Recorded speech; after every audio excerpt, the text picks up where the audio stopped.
वो मुस्कुराहट श्री कृष्ण की जिसको गोपियां याद कर रही हैं,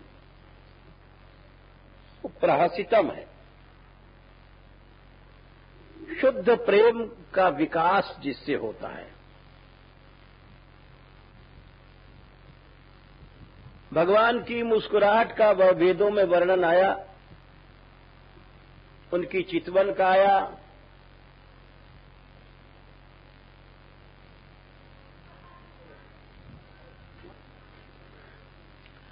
उनकी चितवन का चमत्कार आया।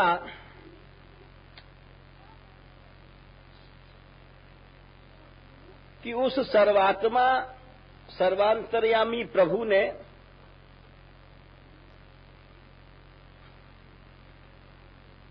देखा। बोले क्या हुआ देखने से? अनंत संसार बन के खड़ा हो गया। ऐक्षत, उस सर्वशक्तिमान प्रभु की चितवन का ये चमत्कार है। हम लोग एक छोटा सा मकान बनाते हैं, कितना मेहनत, रईस से रईस बनाएगा, वो भी इंजीनियर लाओ, पैसा लाओ, लोहा लाओ, लंगड़ लाओ, ईंट लाओ, पत्थर लाओ, सीमेंट लाओ, जाने क्या क्या लाओ, फिर कहीं जाके कुछ एक छोटा सा मकान खड़ा होता है। और ये इतना बड़ा संसार है जिसको हम लोग सोच नहीं सकते। एक कुआं का मेढक, इससे भी गई गुजरी हालत है। इस ब्रह्मांड में एक गूलर के फल में जैसे लाखों भिनगा भिनाते रहते हैं, वैसे ही इस ब्रह्मांड रूपी गूलर में हम लोग यहां भिना रहे हैं। इस ब्रह्मांड का ओर छोर पता नहीं, जैसे गूलर के भीतर रहने वाले कीड़ों को पता नहीं गूलर के बाहर क्या है। इसी तरह से हम लोग इस ब्रह्मांड में रख रहे हैं और हमें कुछ पता नहीं इसके बाहर भीतर क्या है। ऐसे अनंत ब्रह्मांडों की सृष्टि करने वाला भगवान, उपनिषदों में कहा गया ऐक्षत, उसने देख दिया और देखने मात्र से अनंत ब्रह्मांडों की रचना हो गई। अब जरा सोचो उस परमात्मा की शक्ति का, कौन सोच सकता है? जिसकी चितवन में यह चमत्कार है, वो प्रभु इसी तरह से जब ब्रज में आता है तो मुस्कुराता है। उसकी मुस्कुराहट से होता क्या है? उसकी मुस्कुराहट से प्रेममयी सृष्टि की रचना होती है। जैसे उसकी चितवन से या किसी भी भाव से ऐश्वर्यमयी भंगिमा से अनंत ब्रह्मांडों की रचना होती है, इसी तरह से वही प्रभु इस ब्रज में प्रेम सृष्टि की रचना करता है। ये सारा ब्रज प्रेममय जगत है।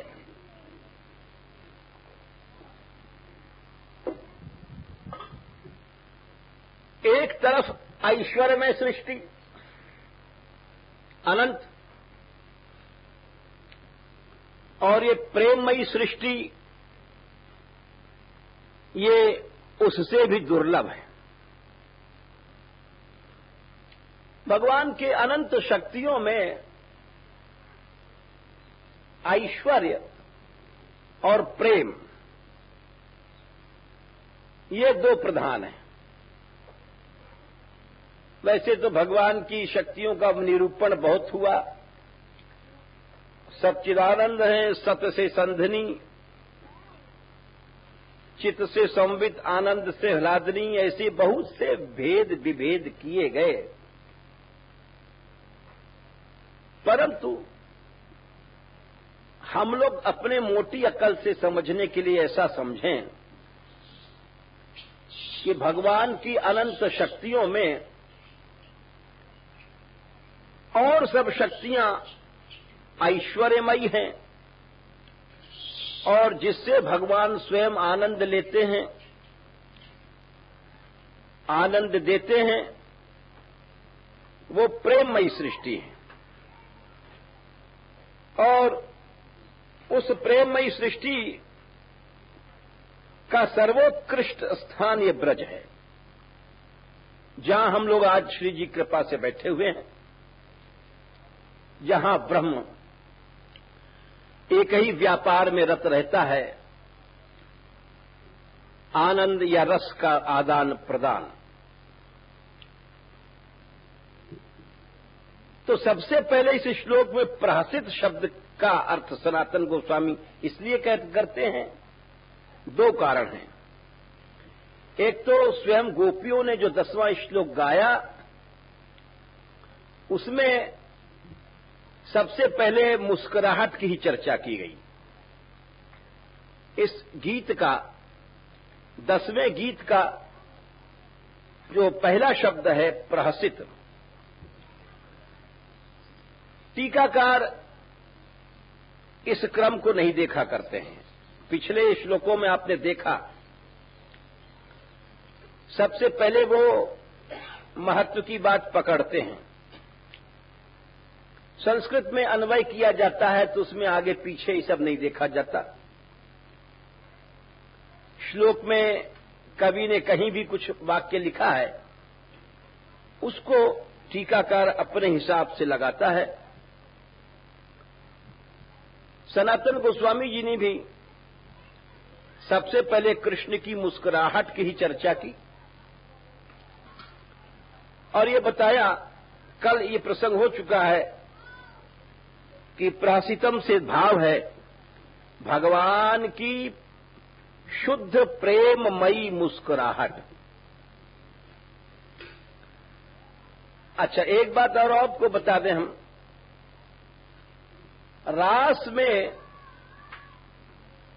रास का प्रारंभ भी मुस्कुराहट से होता है। आप देखिए इसका प्रमाण।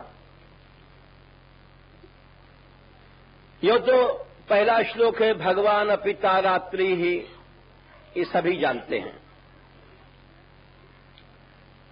परंतु रास की जो मुख्य प्रक्रिया है वो अंतिम अध्याय में आती है। यदि देखा जाए तो रास की भूमिका में ये चारों अध्याय आ जाते हैं। इसका प्रमाण यह है कि 33वें अध्याय में पहला श्लोक यही आता है कि भगवान ने रास शुरू किया। आप देख सकते हैं, तत्रारभत गोविंदो रास क्रीडामनुव्रतैः स्त्रीरत्नैः प्रीतैरन्योन्याबद्ध बाहुभिः। 33वें श्लोक में 33वें अध्याय के दूसरे श्लोक में सुखदेव जी कहते हैं भगवान ने रास शुरू किया। आरभत माने शुरू किया। बोले और महाराज जो 4 अध्याय गए हैं वो, वहां आपने ऐसा क्यों नहीं कहा शुरू किया?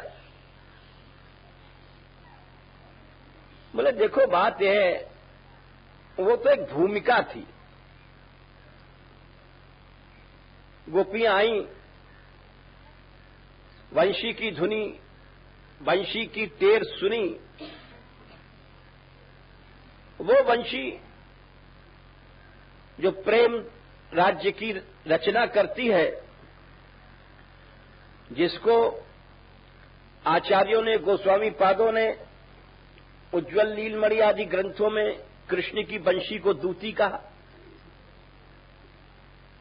अरे वो दूती है जो गोपियों को बुलाती है। रात को सब ब्रज सो रहा है, गोप ग्वाल गाय बछड़े सब सो रहे हैं। अचानक कृष्ण की बंशी बजती है और उन्हीं को सुनाई पड़ती जिनको बुलाना है।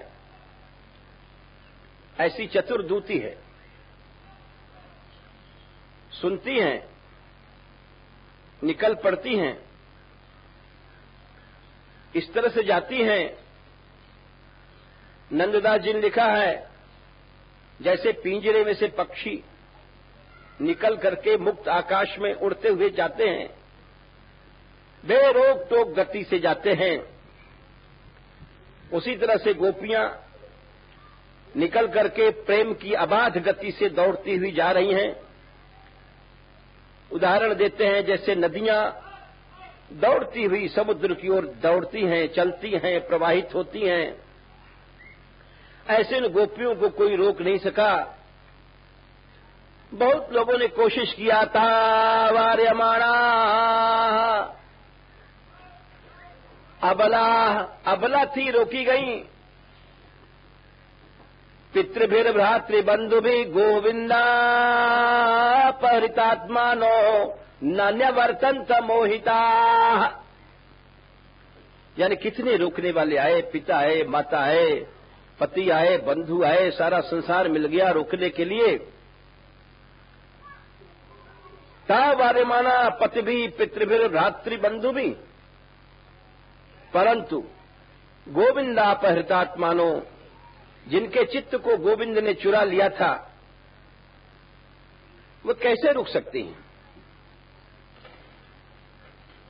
न न्यवर्तंत मोहिता, नहीं लौटी, चल पड़ी, वहां चल पड़ी जहां मुरलीधर खड़े थे। जाती हैं, पहुंचती हैं। श्री कृष्ण एक नाटक करते हैं, गोपियों तुम लौट जाओ, रात्रि का अवसर है, तुम्हें आना नहीं चाहिए। गोपियां उत्तर देती हैं, जिसको प्रणय गीत कहते हैं। प्रणय गीत के बाद वो ऐसा सुंदर गीत है कि उस गीत से श्री कृष्ण की हार होती है। और हार होने के बाद वो मुस्कुरा देते हैं। बस मुस्कुरान से शुरुआत हो जाती है। वहां श्लोक आता है कि गोपियों ने जब श्री कृष्ण का उत्तर दिया गा करके, जिसको प्रणय गीत कहते हैं, बड़ा प्रेम भरा गीत था, बड़ा रसीला गीत था। ब्रज गोपीजनों ने गाया मिलकर के, और श्री कृष्ण के जितने प्रश्न थे, तुम पतियों की सेवा करो, लौट जाओ, उस सारे प्रश्नों का उत्तर हो गया उसमें। और बहुत सुंदर सैद्धांतिक उत्तर दिया उन्होंने। बोले, कृष्ण तुम हमको ठगते हो, तुम बड़े नृशंस हो, क्रूर हो, ऐसे शब्द कहा, हमें विपरीत बातें सिखाते हो। ये संसार पति पुत्रादि दुखमय है। यत पत्य पत्य सुहृदाम अनुवृत्ति रंग स्त्रीणाम स्वधर्म इति धर्म विदा त्वयोक्तम। तुमने स्त्रियों का धर्म हमें सिखाया, परंतु अरे तुम अपनी बात पर ही पिट गए, अपनी बात पर ही हार गए, क्योंकि सारा जितना जीव जगत है ये सब स्त्री है, और पति तो एकमात्र तुम ही हो। अस्त्वेवम उपदेश पदे त्वयीशे पृष्ठो भवान स्तनभृताम किल बंधुरात्मा। ये सारी सृष्टि ये प्रकृति है। हम जितनी जीवात्माएं हैं ये परा प्रकृति है, और जितने शरीर हैं अपरा प्रकृति है। इसीलिए सबके पति परम पति श्री कृष्ण हैं। ये बात गोपियां जानती थीं, श्रुतियां थीं, वेदों की आत्मा थीं। संसार नहीं जान सकता है, ज्ञानी योगी तपस्वी नहीं जान सकते हैं इस तत्व को। क्यों? कि वो जो सर्वशक्तिमान है वही समस्त शक्तियों का पति है। जीव शक्ति है या जड़ शक्ति है, जड़ात्मिका शक्ति है या परा प्रकृति जिसको जीव कहते हैं, चेतन शक्ति है। समस्त शक्तियों का पति एकमात्र सर्वशक्तिमान श्री कृष्ण ही है। इस तत्व को गोपियां जानती थीं, इसलिए उन्होंने श्री कृष्ण को कहा कि कृष्ण अस्त्वेवम उपदेश पदे त्वयिषे, ये सारी बात तुम्हारे ऊपर लागू होती है। प्रेष्ठो भवंस तनुभृताम किल बंधुरात्मा, तुम ही एकमात्र संसार में प्यारे हो और कोई दूसरा प्रेमास्पद नहीं हो सकता है। 10 श्लोक 10 गीत गाए उन्होंने। उस प्रणय गीत को प्रणय गीत कहा गया, प्रेम भरा गीत जहां सुनकर के श्री कृष्ण हार गए। इति विक्लवितम तासाम श्रुत्वा योगेश्वरेश्वरः प्रहस्य सतयम गोपी ही आत्मा रामो प्यरीरमत। ये शुरू हो गया मुस्कुरान। इति विक्लवितम तासाम, इस तरह से गोपी जनों की विकलता भरी वाणी सुनकर के, विकलता भरा गीत सुनकर के, व्याकुलता से भरी हुई उन गीतों की लहरियों को सुनकर के उन भावनाओं में श्री कृष्ण भी झूम गए और बह गए। सारी मर्यादाएं टूट गईं, सारे उपदेश का जो चूल्हा पहन रखा था वो कृष्ण ने नकली, वो सब छिन्न भिन्न टूट हो गया। जैसे एक योद्धा लड़ता है और बाण, बहुत तेज बाण आता है तो लोहे का जैसे कवच फट जाता है, उसी तरह से श्री कृष्ण ने जो ये बाहर से एक चोला पहन रखा था मर्यादा का और धर्म उपदेश का, वो सब गोपियों के उस जीत के बाण से टूट जाता है और श्री कृष्ण मुस्कुरा देते हैं और हार हो जाती है। इति विक्लवितम तासाम श्रुत्वा योगेश्वरेश्वर।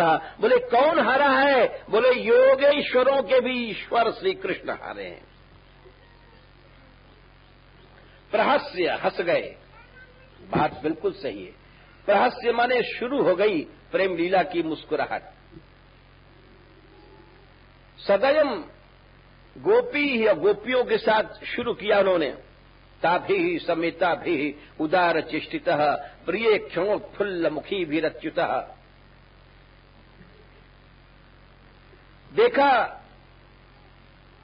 श्री कृष्ण ने, जब श्री कृष्ण मुस्कुराए तो गोपियों के जो मुख कमल खिल गए।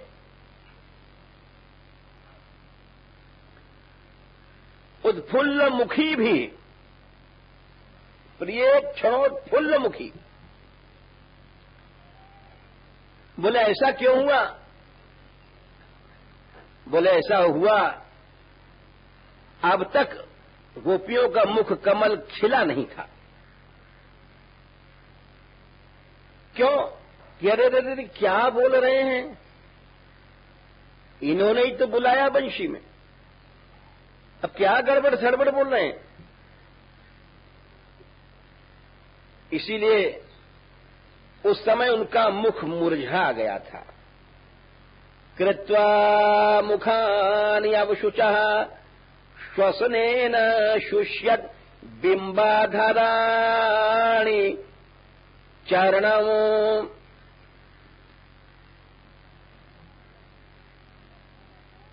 भुवम लिखन्त्यः चरणय भुवम लिखन्त्यः। मुख उनके झुक गए, जैसे कमल जब बंद होता है सूरज डूबते समय तो उस कमल वो बंद होकर के उसका मुंह लटक जाता है। तो गोपियां जब आई थीं, लेकिन सब श्री कृष्ण की वाणी सुना तो कृत्वा मुखानि अब, उनके मुख कमल अब माने नीचे झुक करके लटक गए। चरणेन भुवम लिखन्ते, और पांवों से पृथ्वी को कुरेदने लग गई। अश्रय रूपात्य कुछ मशिभि कुछ कुंकुमानी तस्थुर मृजंत्य उर दुख भरा स्मतूषणिम। और आंखों में से आंसुओं की धारा निकली। कैसे आंसू थे? काले आंसू। बोले क्यों? बोले इसलिए काले थे, अश्रय उपात्य मशभी, काजल बहुत अच्छा लगा के आई थी और उन आंसुओं की धार में जो काजलों की स्याही थी वो मिल करके काले आंसू बन गए। अश्रय उपात्य मशभी। और वे आंसू निकल करके कहां चले? वक्षस्थल की ओर। बोले काला रंग मातम को मनाता है। जो लाल लाल केसर लगी हुई थी वक्षस्थलों पर, उसको आंसू ने धो दिया। बोले अरे ये तो कृष्ण नृशंस है, ये प्रेमी कृष्ण नहीं है, इसलिए सब लोग दुख मनाओ। अश्रय उपात्य मशभी कुछ कुंकुमांकी तानी तस्थुर मृजंत्य उर दुख भरा स्मतूष्णिम। उस समय मुख मुरझा गया था, लेकिन जिस समय सूर्य निकलता है सारी रात कमल मुरझाया रहता है। ऐसे जैसे ही सूर्य आता है वैसे एकदम वो उसका मुख ऊपर होता है, कमल का पंखुड़ियां खिलने लग जाती हैं और सुंदरता का विकास होता है, सुगंधी फैलने लग जाती है। चारों ओर कमल एक विशाल बन जाता है खिल करके। जो एक सिमट करके ऐसा था, एक ऐसा बन गया बड़ा कटोरा जैसा। तो वही बात एकदम हुई कि इति विक्लवितम तासाम श्रुत्वा योगेश्वरेश्वर प्रहस्य, जब हंसे वही प्रहसितम की बात यहां कह रहे हैं। कैसे हंसे? अच्छी तरह हंसे। अच्छी तरह हंसे इसलिए मुक्त भाव से हंसे कि हम हार गए। जब ये प्रेम में यहां अपमान ही मान है, यहां हार ही विजय है, ये प्रेम बंधन ही यहां मुक्ति है। ये प्रेम विचित्र है। एक प्रेम पत्तन में ग्रंथ है, नरोत्तम दास जी ने लिखा है, ठाकुर ने, कि सब प्रेम में उल्टी उल्टी बातें होती हैं। बोले यहां बंधन ही मुक्ति है इस प्रेम में। इस प्रेम में दासता ही स्वामित्व है। इस प्रेम में सब अपमान ही सम्मान है। बोले ऐसी विचित्र है यहां प्रेम की लीलाएं। तो श्री कृष्ण हंस गए कि गोपियों ने हरा दिया, ऐसा तर्क दिया जिस तर्क का उत्तर नहीं था। क्योंकि अरे क्या उत्तर हो सकता है? श्री कृष्ण के सिवाय दूसरा पति कौन हो सकता है? समस्त शक्तियों का शक्तिमान कौन हो सकता है? वही एक अद्वैत तत्व ही तो श्री कृष्ण है। वदंति तत्तत्वविदस्तत्वम यज्ञानम अद्वयम ब्रह्मेति परमात्मेति भगवानिति शब्द थे। बोले वो अद्वैत तत्व है, उसके समान कोई दूसरा तत्व नहीं है और कोई दूसरा पति हो ही नहीं सकता। श्रीमद् भागवत में व्यास जी कहते हैं कि तत्ववेत्ता इस बात को जानते हैं। वदंति तत्तत्वविदस्तत्वम यज्ञानम अद्वयम, अद्वय ज्ञान तत्व तो वही है जिसको ब्रह्म कहा, परमात्मा कहा, भगवान कहा गया।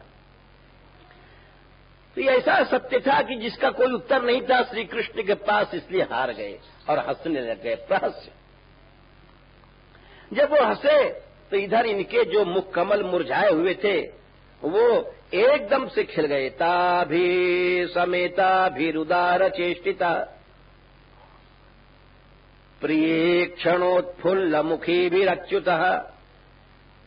श्री कृष्ण की सुंदर मुस्कुराहट दृष्टि से उत्फुल्ल मुखी मन सबके मुख कमल ऐसे खिल गए जैसे एकदम से सवेरे कमल खिल जाता है। और श्री कृष्ण फिर हंसे। उदार हास द्विज कुंद धीधिर। इस हंसी में बड़ी उदारता थी।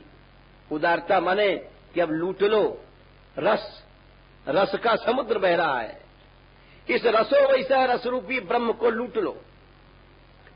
उदार हासत द्विज, उदार हंसी थी। उदार हंसी कैसी थी कि द्विज कुंद दीधितिर, उनकी जो दंत पंक्तियां थी श्री कृष्ण की कुंद के कलियों की तरह जो सुंदर सुंदर दंत पंक्ति थी वो दिखाने लग गई सामने चारों तरफ। उदार हासद द्विज कुंद। बोले ऐसा हुआ कि जब श्री कृष्ण की दंत पंक्ति सामने दिखाई पड़ी, ऐसा लगा कि माने जाने कितने चंद्र, एक लाल डब्बे के लाल ओट के भीतर बहुत से चंद्रमा बैठ गए हैं, और एक ही चंद्रमा का इतना प्रकाश होता है। जब बहुत से चंद्रमा आकर के इस लाल डब्बे से बाहर झांकने लग गए तो बड़ा प्रकाश फैल गया।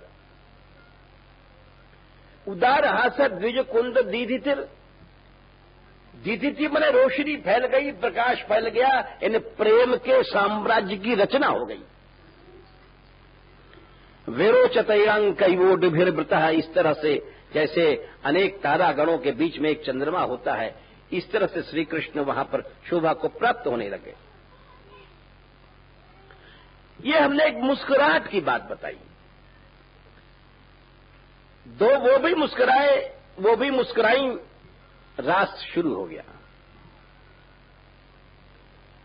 इसीलिए यहां पर पहले प्रहसितम शब्द को लिया है, गोपियों ने लिया है, सनातन गोस्वामी जी ने भी लिया है। और प्रहसितम शब्द का हमने कल अर्थ किया था कि शुद्ध भाव, शुद्ध प्रेम युक्त मुस्कान का विकास ही प्रहसितम है। आगे चलिए।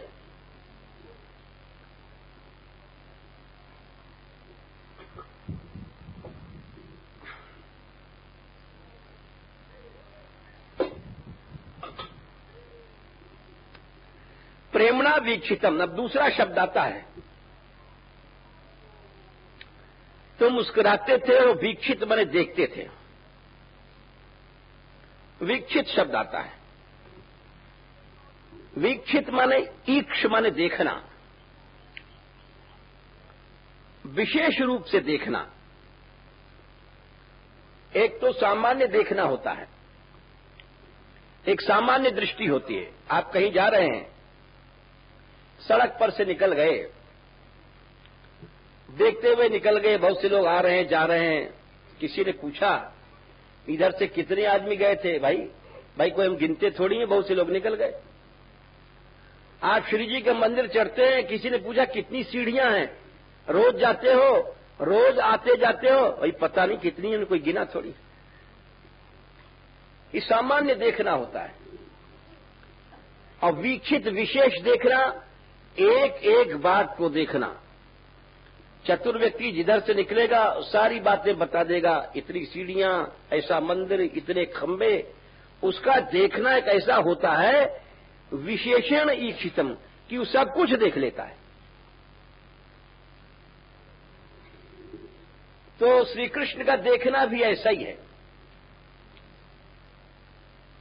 ये गोपियों ने एक बार कहा है, आई चौथे श्लोक में कहा है, अरे देखना तो कृष्ण का है। नखल गोपिका नंदनो भवान अखिल देही नाम अंतरात्मदृक। देखना उसको कहते हैं जो भीतर तक की सब बात जान जाए, उसको देखना कहते हैं। इसको देखना नहीं कहते। अभी हम आपके पास गए और बहुत बढ़िया सुंदर वेश बना करके, हाथ में माला झोली लेकर के और गए, सोचे कुछ चंदन दान से मिलेगा, लोभ से गए। या एक कोई दूसरा चोर भी आया और बेश अच्छा बना करके आपके पास गया, आप पहचान नहीं पाए और आप उसमें ठगाई में आ गए।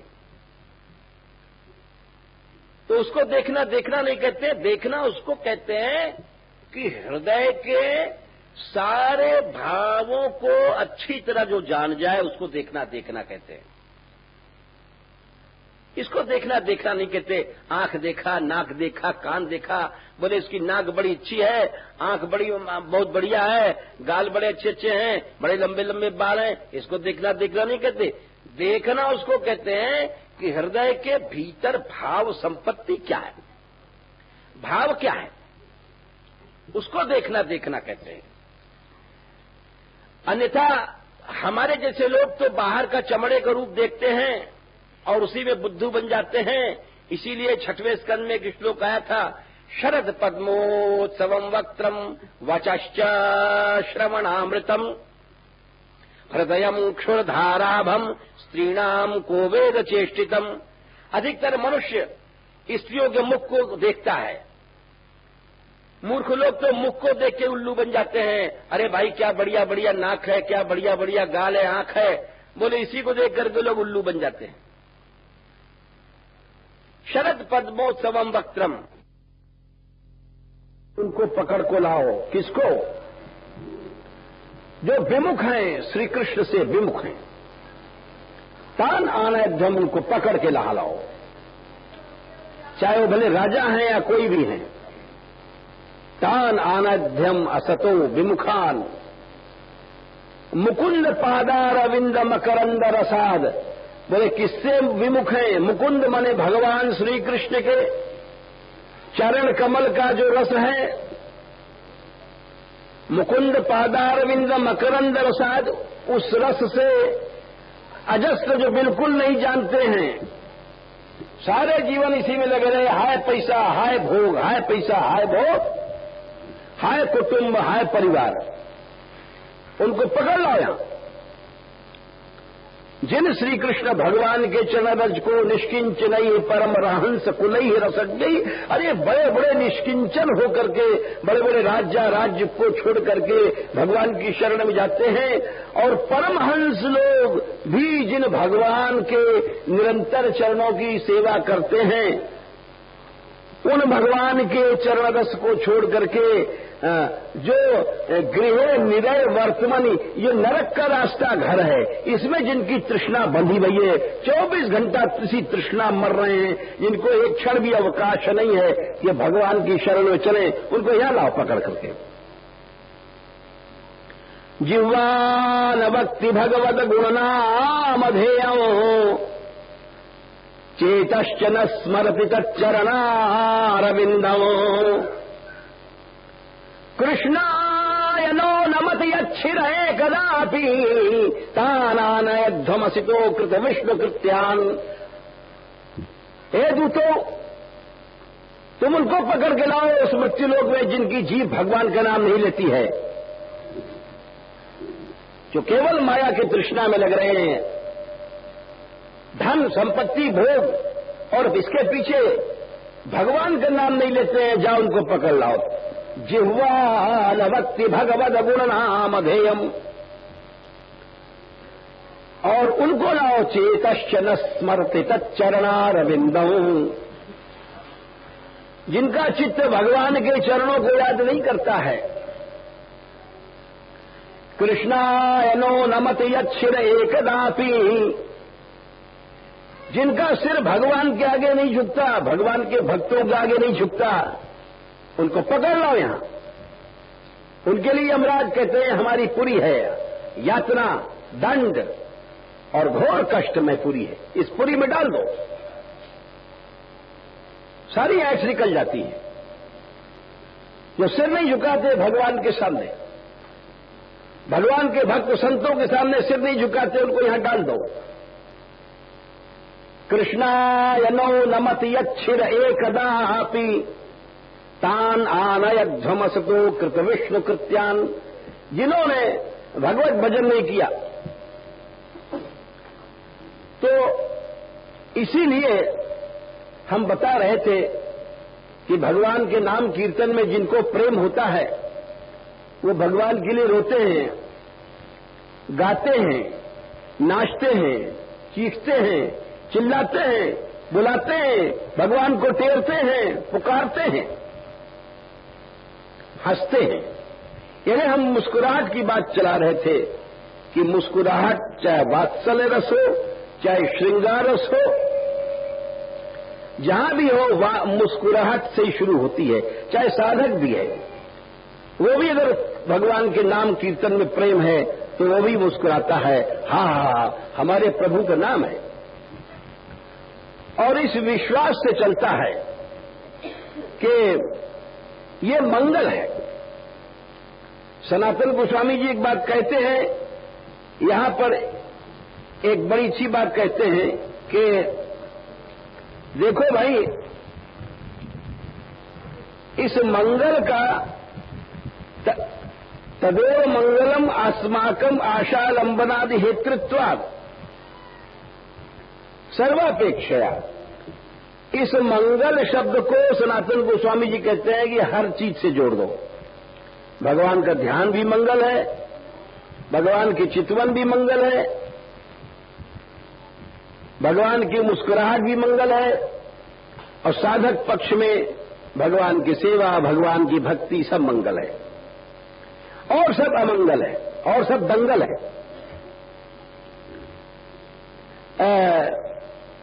जैसे एक कथा सुना देते हैं, आप लोग घबराइएगा नहीं, कल देर हो गई थी, आज जल्दी खत्म कर देंगे। हाँ, कल कह रहे थे लोग जल्दी मत करो भाई, कुछ लोग दूर जाते हैं इसलिए तो हाँ, पानी बहुत भरा पड़ा है। अच्छा मुक्त, हाँ ठीक है ठीक है, हमने मान लिया भाई ये दूर वाले हैं, ये तो कोई इनका भी ध्यान रखना पड़ता है। तो एक कथा सुना रहे हैं आपको मंगल की, कि मंगल भगवान के भजन में ऐसी निष्ठा रख करके चलो। इसका एक उदाहरण दे रहे हैं। बंगाल में शांतिपुर के पास गुप्ती पहाड़ा एक जगह है। मैं गया तो नहीं, कथा पढ़ी है मैंने, तो सारा कथा पढ़ते हैं, सारा दुनिया कहां से देख लेंगे। तो वहां प्राचीन समय की बात है, उस गुप्ती पाड़ा गांव में ब्राह्मण परिवार रहता था। वो परिवार भक्त था, और उस परिवार के जो बड़े थे ब्राह्मण जी, वो भक्त थे, उनके लड़के भक्त थे, लड़के की बहुएं भी भक्त थीं, लड़की भी भक्त थी। बहुत बड़ा परिवार था, धन धान संपन्न था, और उस परिवार में इतनी भक्ति थी। वहां गंगा जी के किनारे, आप लोग जानते हैं, उधर नदिया शांतिपुर, उधर गंगा जी हैं। गंगा स्नान करते थे, भगवान का भजन करते थे। एक दिन वो गंगा स्नान करने जब गए तो एक विचित्र घटना घटी। अच्छा, इन घटनाओं पर नास्तिक लोग विश्वास नहीं कर सकते, आपको पहले बता दें। क्योंकि जैसे अभी कुछ दिन पहले आप लोगों ने सुना होगा, तमाम गणेश जी की मूर्तियों ने, अन्य मूर्तियों ने भी दूध पिया। सारे भारतवर्ष में नहीं और सारे संसार में इस बात की चर्चा चली, और उसका रहस्य क्या है कोई समझ नहीं पाया। लेकिन वो समझे कोई न समझे, आस्तिक लोग जानते हैं कि भगवान है, और भगवान में की भावना तुम किसी विग्रह में, मूर्ति में करते हो तो भगवान वहां अनुभव कराते हैं। अरे भगवान कहां नहीं है। इसीलिए भक्तों को पहले मूर्तियों से अनुभव भी होता था, विश्वास श्रद्धा के अनुसार। आज विश्वास श्रद्धा की कमी है, इसलिए अनुभव नहीं होता है। वो गंगा स्नान करने गए, वहां गंगा स्नान कर रहे थे, इतने में ही उनके स्नान में जैसे गोता लगाया उन्होंने गंगा जी में, वैसे उनकी छाती से एक श्री कृष्ण की मूर्ति बड़ी सुंदर आ टकराई। तो उन्होंने देखा, क्या धक्का लगा, तो देखा चमकती हुई मूर्ति थी। अरे, उठा लिया उन्होंने और लगे रोने कि भक्त थे। भक्त के लिए तो फिर भगवान ही मिल गए। अरे मूर्ति भी भगवान है। घर लाए, और घर लाने के बाद सबसे कहा, घर के जितने प्राणी थे, बेटा, बेटा की बहुएं, उनकी खुद की स्त्री, लड़की भी थी, कि देखो आज एक अजीब घटना घटी कि मैं गंगा स्नान कर रहा था, और गंगा स्नान करते में आज ये भगवान का श्री विग्रह मूर्ति हमारे छाती से टकराई। ये श्री कृष्ण हैं, ऐसे त्रिभंगी गति में खड़े, जैसे आपने देखा। इनकी स्थापना करो, उत्सव मनाओ, घर में बड़ा उत्सव हुआ और उनकी स्थापना विधि से की गई। बड़ा गान टान कीर्तन सब हुआ।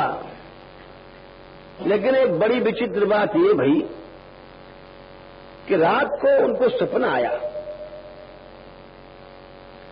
सपना ये आया कि वही मूर्ति भगवान की उनके सामने खड़ी हो गई आकर के। जब खड़ी हो गई तो पहचान लिया कि तो अभी हमको मिले थे गंगा जी में। सपने में हाथ जोड़ा और प्रणाम किया तो मूर्ति बोली, देखो स्वामी सत्यदेव सरस्वती कोई भय हैं उस जमाने में, बड़े भक्त थे, बड़े विरक्त थे, पैसा वैसा नहीं रखते थे, सच्चे सन्यासी थे। सन्यासी वही है जो पैसा वैसा नहीं रखता है। सन्यासी माने ये है कि जो अग्नि त्यागी है, रोटी पानी भी नहीं बनाता है।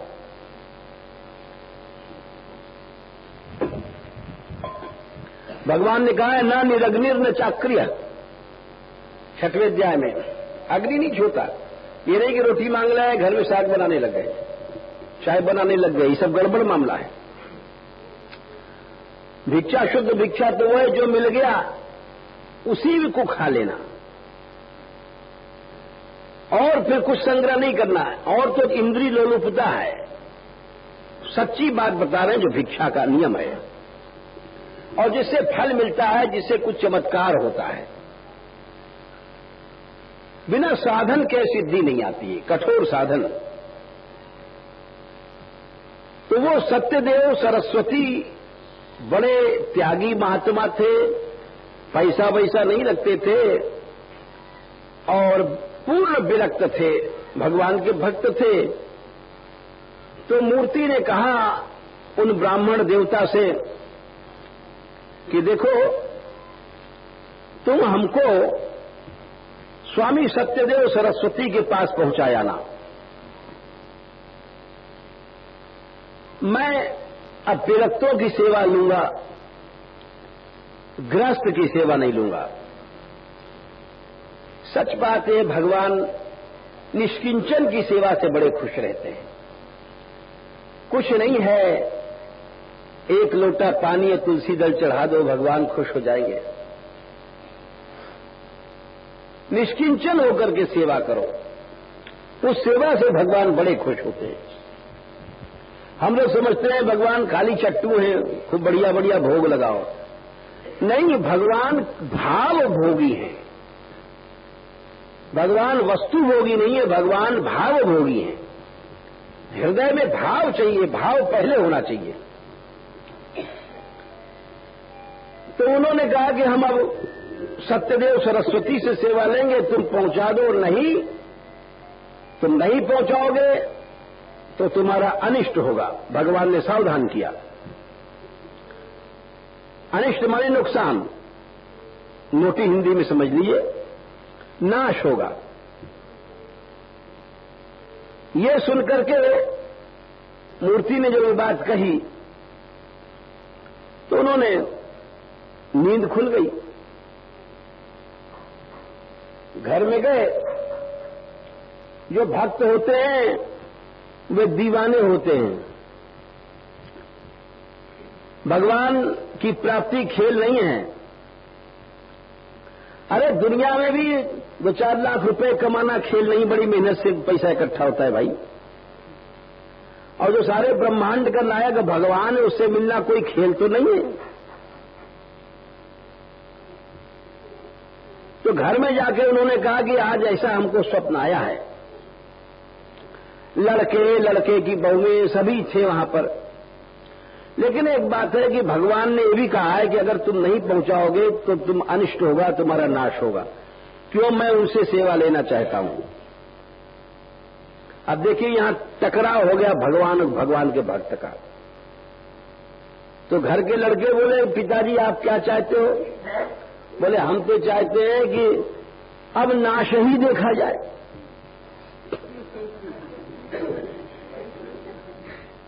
जब प्रभु कह रहे हैं कि हमको तुम नहीं पहुंचाओगे तो तुम्हारा नाश हो जाएगा।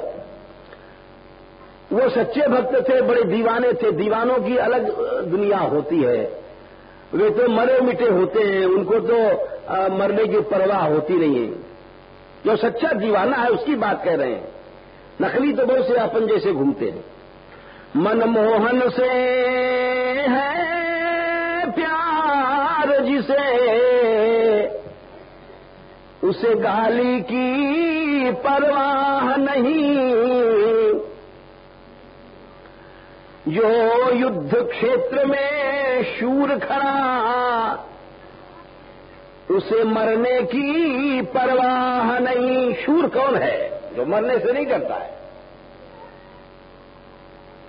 जब सत पे चली सती जलने, उसे जलने की परवाह नहीं।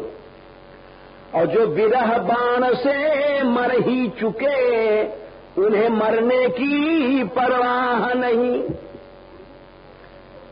जो भगवान के विरह बाण से मर चुके हैं, उनको फिर मरने की परवाह नहीं है। सच्चे भक्त तो दीवाने होते हैं। उन्होंने परिवार में अपना बेटा, बेटा की बहू सब इकट्ठा किया। बोले पिताजी आप क्या चाहते हैं? बोले हम तो चाहते हैं कि भगवान ने कहा है कि हमको तुम वहां नहीं पहुंचाओगे तो तुम्हारा नाश होगा। तो भाई अब हमको इनको छोड़ना नहीं है, अब हम लोग नाश के लिए तैयार हो जाएं।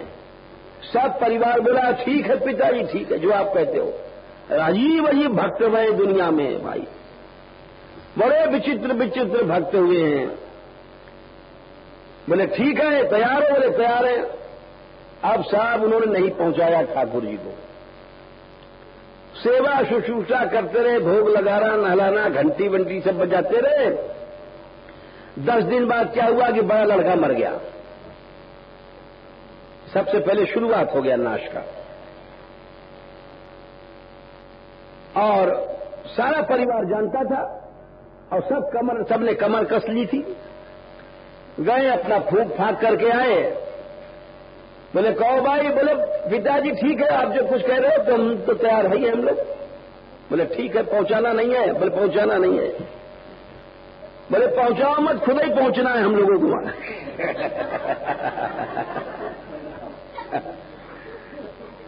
बोले ठीक है। अब 10 दिन बाद फिर वो बेटा की बहू मर गई। चलो भाई उसको भी वहां पहुंचाया, गंगा जी किनारे, वहां राम राम सत्य करके फूंक फाक आए। फिर आए, ठीक 10 दिन बाद वो बीच का लड़का खत्म हो गया। लेकिन वो तो सब वो भी पक्के थे। ऐसे ऐसे भक्त हुए बताइए जिनकी निष्ठा भगवान नहीं हिला सकता। राजा बलि को देखो ना, सब छीन लिया और कैद दे दिया, और क्या बलि को हरा पाए भगवान? अरे भक्त से भगवान हारते हैं। और वो बीच का लड़का मरा और 10 दिन बाद फिर उसकी बहू भी मर गई। वो जानते थे लोग, परिवार वाले तैयार थे। फिर उसके बाद छोटा लड़का जो सबसे छोटा था वो भी मरा साहब। बोले ठीक है उसको भी पहुंचा दिया गंगा जी किनारे, राम राम सत्य करके फूंक गया। उसकी बहू भी मर गई। लेकिन वो कुछ नहीं, उन्होंने वो सेवा करते रहे सर्वनाशक भगवान की। सेवा में कमी नहीं आई। बोले तू कर अपना काम। भक्त लोग कहते हैं अरे सुन लाल बिहारी ललित ललन, फूलों की गेंदे खेलेगा, और सन्मुख यह देह निशाना है, तू चोट कहां तक पेलेगा। आंखों से आंखें भिड़ी रहें, इस रूप रंग को झेलेगा, और ये मजा उसी को मिलता है जो शीश काट कर फेंकेगा। ये प्रेम का मजा तो उसको मिलता है ना।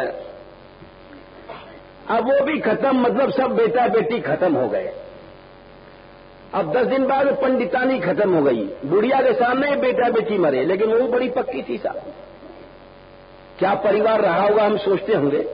नहीं तो आजकल की होती तो एक छोरा बीमार पड़ो तुरंत कहती इनको भगाओ भगाओ यहां से। जब अरे तुम कहां ले आए तुम? जब वो कह रहे हैं हम यहां नहीं रहना चाहे तो काहे रखते हो यहां पर? अपने आप ही बुढ़े की अकल खराब हो गई है, अपने आप मरना चाहे बुढ़ा और सब कह रहे बुढ़े निकालो। खुद मरे दूसरे को मारे। आखिर में साहब बुढ़िया मर गई और आखिर में बुढ़ऊ भी मर गए। बीमार पड़े उनका कि बेटी खाली एक छोरी रह गई। बोले बेटी मैं तो जा रहा हूं, तेरा विचार क्या? बोले पिताजी मेरा भी विचार वही है, आप घबराओ मत। और वो जब चले गए तो उसके 10 दिन बाद वो छोरी भी राण हो गई, वहां के पति मर गए। क्या क्या खेल होते हैं ठाकुर के। वो पति को भी फूंक फांक आई, लेकिन गोपाल जी से बोली तुमको नहीं छोड़ूंगी, अब मैं हूं और तुम हो, अब बोलो तुम। सेवा करती रही। आखिर में ठाकुर जी ने सत्यदेव सरस्वती को सपना दिया कि मैं तुम्हारे बिना तड़प रहा हूं, मुझको ढूंढ के लाओ, सेवा करो। बड़े महात्मा थे और बड़े प्रभावशाली थे, और घर घर घूरने लग गए वहां कहां। तो किसी ने एक ने बताया कि एक ठाकुर जी एक ब्राह्मण परिवार को वहां शांतिपुर के पास गुप्ती पाड़ा में मिले हैं, सब परिवार नष्ट हो गया है, एक लड़की है, ठाकुर बड़े सुंदर हैं। अब सरस्वती महाराज वहां से चले और उस घर का पता पूछते पूछते वो घर के भीतर घुसे तो क्या देखा? एक लड़की जवान और सामने श्री कृष्ण का विग्रह है और बड़े करुणा से रो रही है, कीर्तन कर रही है, गा रही है। हो ये घुस गए भीतर, उसको पता नहीं पड़ा। ऐसा प्रेम होता है। अरे तो उसने सब कुछ अपना लुटा दिया था, जब तो आखिर कुछ तो मिलता ही है। ऐसा थोड़ी कि नहीं मिलता है तो बड़े बड़े राजा लोग राजपाट काहे को छोड़ते हैं। सब कुछ लुटा दिया उन लोगों ने। आखिर में खड़े देखते रहे, अरे बोले मन में हंसने लग गई, तो वही ठाकुर है जिसने सपना दिया था, ये तो वही है। बहुत देर खड़े देखते रहे। आखिर में जब वो गा करके उठी और कीर्तन उर्तन करके, तो जब पीछे देखा मुड़ के तो स्वामी जी खड़े हैं। प्रणाम किया लड़की ने। बोले आप कब से आए हैं महाराज? बोले बेटी हमें तो बहुत देर हो गया, तुम यहां भजन परायण थी। अच्छा तो आप कैसे आए महाराज? तो उन्होंने कहा हम भिक्षा के लिए आए हैं। भिक्षा से मतलब मूर्ति भिक्षा थी। बोले महाराज भिक्षा के लिए आए तो बैठिए, आपको भिक्षा मिलेगी। वो बैठ गए। वो गई भीतर से तमाम जो कुछ था भोग का सामान, पकौड़ी उकड़ी लड्डू पेड़ा जो कुछ होगा ला के थाल में दिया। वो सोचने लग गए कि समझ नहीं पाई लड़की। चलो प्रसाद है, प्रसाद पाया। भोजन करने के बाद बोले कि बेटी दक्षिणा भी तो दोगी ना? बोले हाँ महाराज बोलिए, उसके बिना नहीं होगा। बोले क्या दे दक्षिणा? बोले हम सन्यासी, हम पैसा तो छूते नहीं है। बोले फिर? बोले इनको दे दो। बस उसका चेहरा सन्न हो गया। देखा ठाकुर की ओर मुस्कुरा रहे थे। याद आ गई कि इन्होंने हमारे पिता को सपना दिया था कि मुझे वहां पहुंचा दो सत्यदेव सरस्वती के पास। नहीं माने, इन्हीं की जीत रही। बोले अच्छा महाराज आपको मिलेगी। ठाकुर जी के पास गई, द्वार पर बहुत सुंदर गाया है। अब समय नहीं है क्योंकि हमको भी फिक्र है, देर हो गई है। बहुत सुंदर वहां एक पद गाया है उसने और ये प्रार्थना किया है कि तुम जीते मैं हारी, लेकिन हमारी भी तो जीत रहने दो कुछ। तुमने सबको ले लिया, मुझे क्यों छोड़ा? मेरे जीते जी तुम नहीं जा सकते हो। मैं भी बाप की बेटी हूं, ऐसे कहती हो कि मैं भी बाप की बेटी हूं, उस बाप की बेटी हूं जिसने सब कुछ नाश कर दिया। मुझको लेके जाओगे, मुझको विदा करके तब तुम जाने पाओगे, उसके पहले नहीं जाने दूंगा ठाकुर, नहीं जाने दूंगी ठाकुर। कह के एकदम चरणों में गिरी, ठाकुर जी ने स्वीकार कर लिया, उसके प्राण निकल गए। प्राण निकल गए और सत्यदेव सरस्वती सोच रही क्या हुआ। पड़ोसियों ने बताया महाराज ये वही हुआ जो होना था, ये सारा परिवार नष्ट हो गया लेकिन इनको नहीं छोड़ा, ये उस बाप की बेटी है, ये भी इसने प्राण, यही जीती। कौन जीता बता दो। ये बाप का नियम था कि हम लोग जीते जी नहीं छोड़ेंगे ठाकुर को, जीते जी नहीं छोड़ा उसने। अब वो चली गई है, अब ठाकुर जाओ तुम भले सत्यदेव सरस्वती के यहां लड़ुआ खाते रहो। जीत तो भक्त की भाई। ये हमने इसलिए सुनाई, इसको कहते हैं मंगल पने की निष्ठा, कि जो कुछ हो रहा है वो मंगल है, भगवान की सब चीजें मंगल हैं, बस इसी को कहते हैं मंगल। प्रहसितम प्रिय प्रेम वीक्षणम विहरणं च ते ध्यान मंगलम रहसि संविदो या हृदय स्पृश कुहकनो मना क्षोभयन्ति नमो महद्भ्योस्तु नमः शिशुभ्यो नमो युवभ्यो नम आवटुभ्यः ये ब्राह्मणागामवधूतलिंगा शरन्ति तेभ्यः शिवमस्तु राज्ञाम्। चलो बेटा